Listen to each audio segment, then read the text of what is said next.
नमस्कार मुलांनो, मागच्या तासिकेत आपण वर्गीकरणाअंतर्गत शब्दसंग्रह हा उपघटक अभ्यासला होता.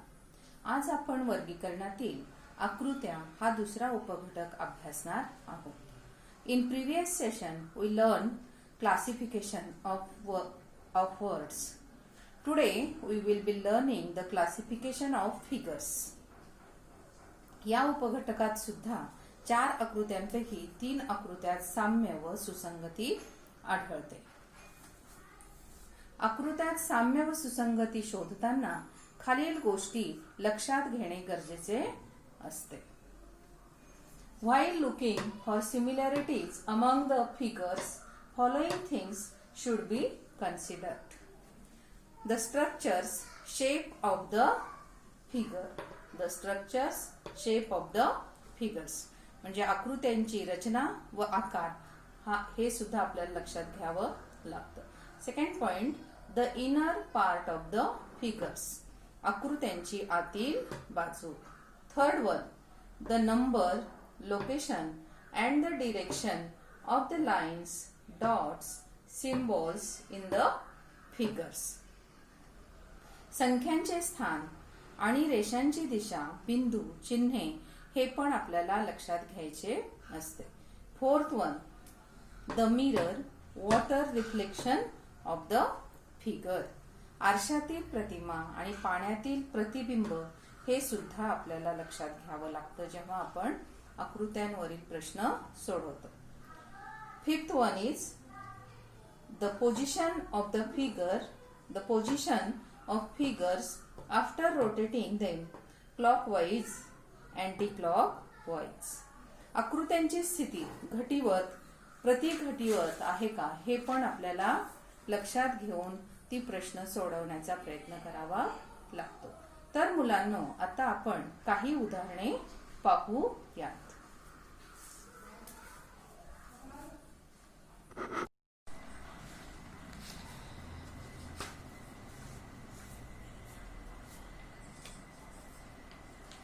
Children, today we will be learning how to find the odd term of figures. In classification, we learn subtopic figures. Direction, find the odd term. Let us look at the first example. The options are: in the figure 1, 2 and 3, there is a plus symbol in the inner triangle.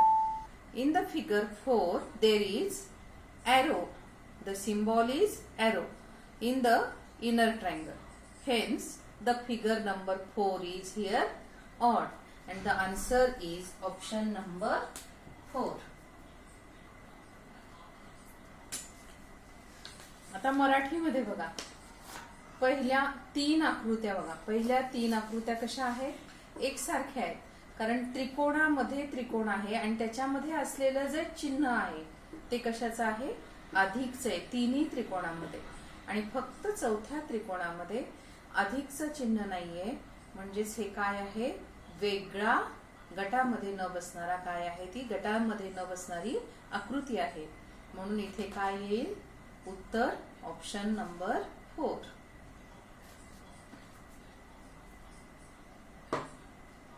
In the second example, the figure 1, 3 and 4. Inner quadrilateral is divided in 4 equal parts. In the figure 2, the inner quadrilateral is divided in 8 equal parts. Hence, the odd figure is 2. Then answer is here option number 2. बघा मुलांनो, इथे काय आहे बघा? आकृती क्रमांक 1, 3 आणि 4 मध्ये बघा, चौकोनाचे काय झालेले आहेत? त्याच्या आतल्या चौकोनाचे 4 समान भाग आहेत.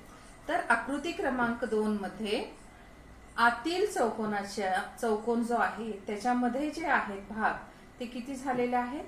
8 झालेले आहेत.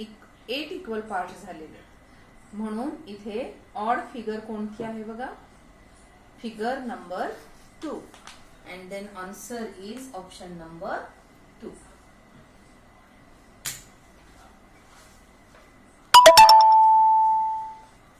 In the third example, see third example here. Except figure 3, all the other figures, the numbers of vertical and horizontal lines are काय equal है ना. बघा, see in first figure there is horizontal 2 lines and vertical also 2. In number 2 figure there is vertical lines are 3 and horizontal lines are also 3. In figure number 3, see 1, 2, 3 are vertical lines and horizontal lines 1, 2, 3, 4. In figure number 4, vertical lines see 1, 2, 3, 4 and horizontal lines 1, 2, 3 and 4. In figure number 3 there is odd term. There is a figure number 3 is a odd term. The answer is here option number 3. बघा, आकृती क्रमांक बघा 1 मध्ये काय आहे, 2 आडव्या रेषा आहेत आणि 2 काय आहेत, उभ्या रेषा आहेत. आकृती क्रमांक 2 मध्ये बघा आडव्या रेषांची संख्या 3 आहे आणि उभ्या रेषांची संख्या सुद्धा 3 आहे. आकृती क्रमांक 3 मध्ये बघा आडव्या रेषा किती आहेत, 1, 2, 3, 4 आहेत आणि उभ्या रेषा मात्र काय आहेत, 3च आहेत.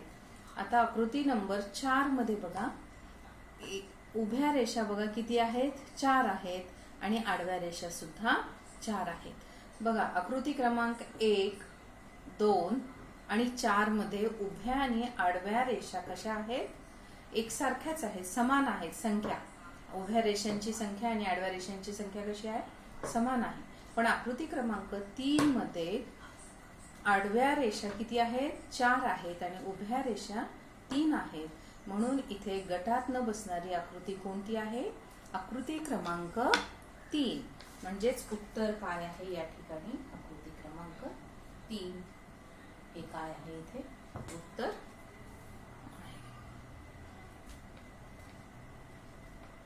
Now let's look at the last example. In the figure 1, 3 and 4.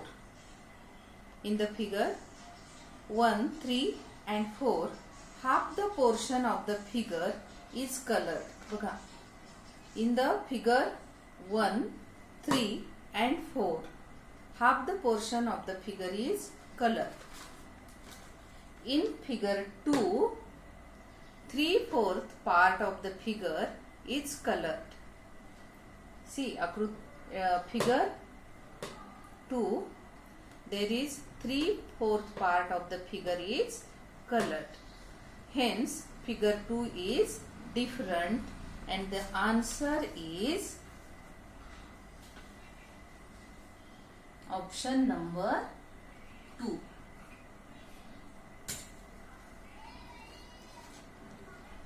म्हणजेच बघा आकृती क्रमांक 1, 3 व 4, 1, 3 व 4 यांचा काय झालेला आहे, अर्धा भाग रंगवलेला आहे. म्हणजेच यांचा एक गट तयार झालेला आहे. कोणकोणती आकृती, आकृती क्रमांक 1, 3 आणि 4. पण बघा आकृती क्रमांक 2 मध्ये 3/4 भाग काय केलेला आहे, रंगवलेला आहे. म्हणून गटात न बसणारी आकृती कोणती आहे, आकृती क्रमांक 2. म्हणजेच इथं उत्तर काय आहे, गटात न बसणारी आकृती कोणती आहे, 2. अशा प्रकारे मुलांनो तुम्हाला काय करावं लागणार आहे, बुद्धिमत्तेच्या पुस्तकातील सर्व उदाहरणे सोडवावे लागतील आणि सरावानेच हे येतात. बुद्धिमत्तेचे सर्व उदाहरणं सोडवणं म्हणजे काय करावं लागतं, तुम्हाला खूप निरीक्षण करावं लागतं आकृत्यांचं, तेव्हाच आपल्याला काय करता येतात, उदाहरणे सोडवता येतील. आणि पण काही अवघड पण याच्यामध्ये काही नाही.